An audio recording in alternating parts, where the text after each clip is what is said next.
this is Jason Tavares with Adirondack Audio and Video, and I'm very excited by a new product that just arrived at our store. It's the brand new Sony integrated amplifier, the TA-A1ES. This is Sony's first integrated amplifier in over a decade. It's part of the new high-res audio line that they've introduced.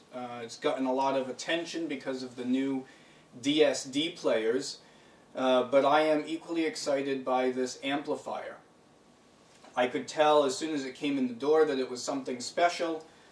Even though it's a modestly sized box, this is 46 pounds, and it's a good indication that there's some serious electronics inside. This amp has a novel design, which is pretty exciting. It uses a variable Class A bias, which adapts the bias to the volume level. In the realm of solid-state amps, pretty much everyone acknowledges that Class A amplification sounds the best, but it is wildly inefficient. Most of the power that's drawn into the amp has to be dissipated as heat. Most Class A amps have huge heat sinks on them for this reason, and that uses a lot of electricity for usually very few watts per channel. Most solid-state amps use what's called a Class AB design, which transitions from Class A mode to Class B mode, usually after a few watts. The first few watts are in Class A bias, and then it reverts to a Class B amplification, which draws power from the wall when the music demands it. But this has inherent disadvantages. There's compromises involved, there's distortion, crossover distortion that's introduced. Sony has solved this by adjusting the bias to the volume, which keeps most of the listening in Class A mode. But it draws a power appropriate to the volume level, so you're not dissipating all this extra power as heat. So really excited to open this up and take a look at it. As you can see, the box clearly identifies this as part of the ES line of Sony products. This is their higher end division, which is much more exclusive and built to a higher standard than the rest of the Sony line. Opening it up, you can see it's quite well packaged, as it would need to be considering its weight.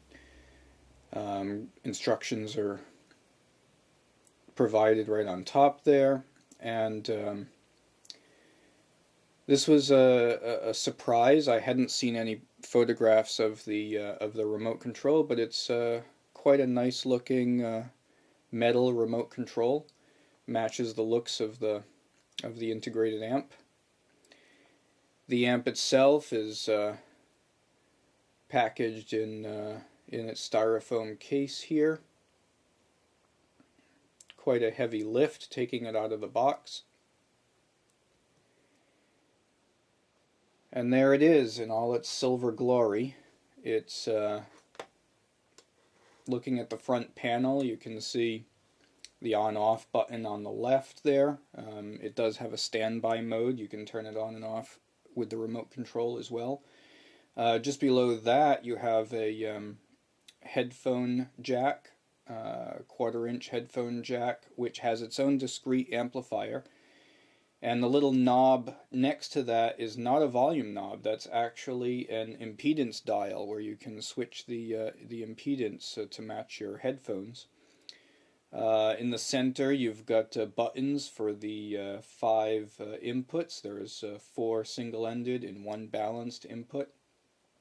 And then there's a small digital volume display and a large volume knob over on the right-hand side.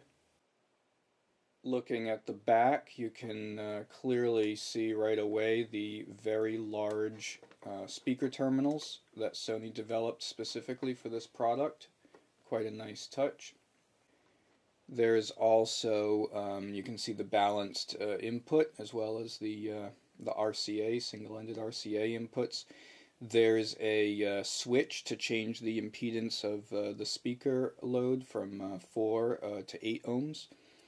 And you also have a switch to turn on or off the power saving mode, which turns the amp off after 10 or 15 minutes of non-use.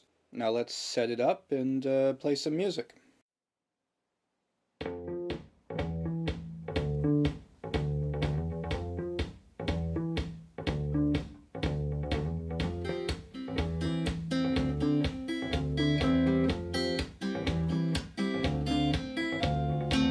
They're gonna find you out. They're gonna blow your cover. They're gonna figure it out, true fluke and a phony, and you don't know how to do what you do you?